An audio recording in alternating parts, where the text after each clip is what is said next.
Hey guys, what's up? Today we're going to be talking about 3 tips that can help you go vegan.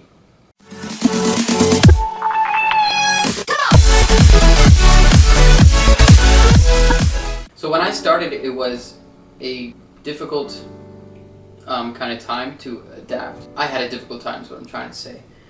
The first week, my energy levels were very strange because I didn't really know what I was eating, how much to eat. I lost a bit of weight too, and my strength went down. So the reason for that is because I simply wasn't eating enough food.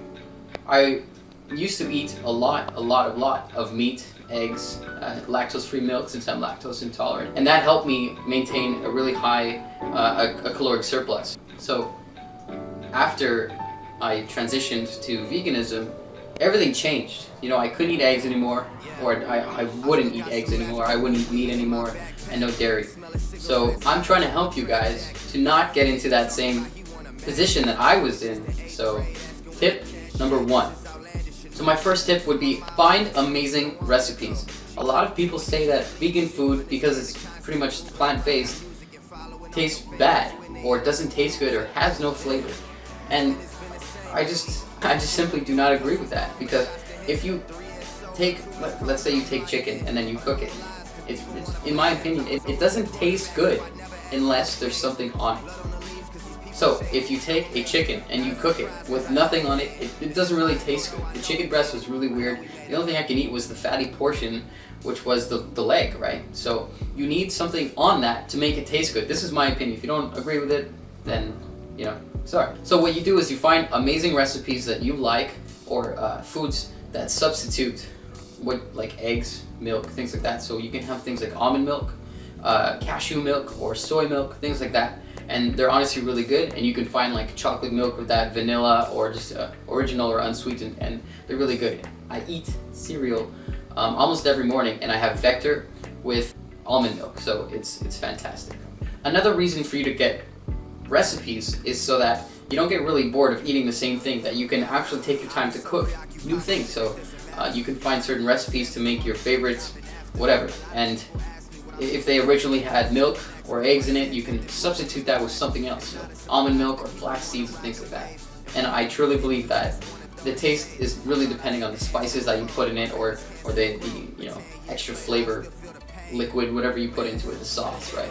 So that's, in my opinion, the most important thing. So you want to make it taste good. Vegetables and fruits do taste good by themselves. If you want to add more, just add more sauce, add more flavoring, add more spices, anything like that.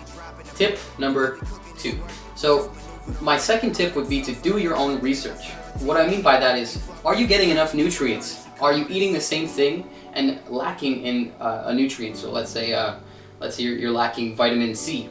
So what you have to do is you have to do your own research on plant-based foods that are high in said nutrients. So track your food for, like, I'd say like 3 days, and see exactly what your eating pattern is like, what you eat on a daily basis, and put that in whatever program online, or just look at it and see what's missing in there, so that you can add something to it.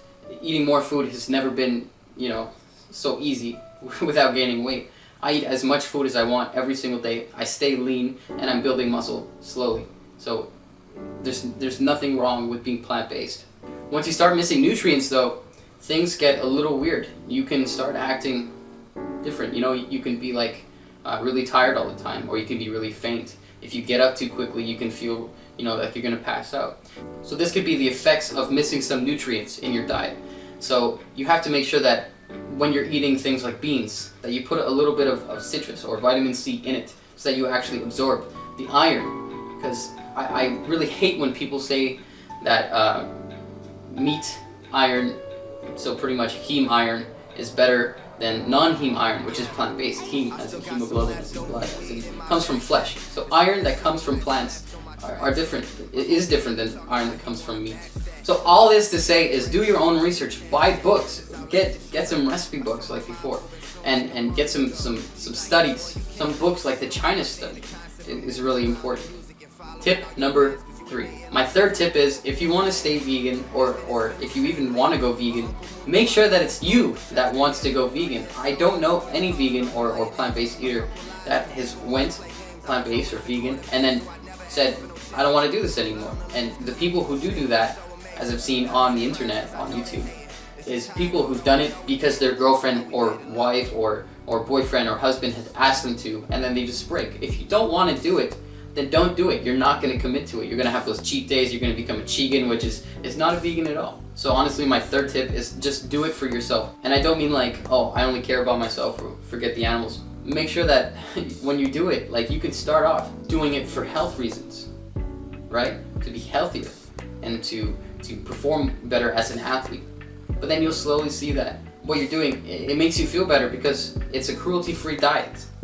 So I hope these 3 tips have helped you guys out. And for all you people out there who are saying that you don't build muscle on a vegan diet or you lose muscle on a vegan diet, all you have to do is eat the same amount of calories every day and you'll build even more muscle. The amount of nutrients you get from plants is so much better than what you get in a piece of steak that you eat every single day. Variety is key. Trust me.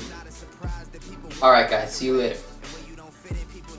Hey guys, before I leave, I just want to apologize for the previous video. The volume of the music in the background was a little too high, and a lot of people actually complained to me on social media that they had a difficult time hearing me. So I will make sure 100% that this video and the videos that are to come are easier for you to understand me, okay? But I still do like to have background music because it gives it makes it a little more interesting, you know? So see you guys next time.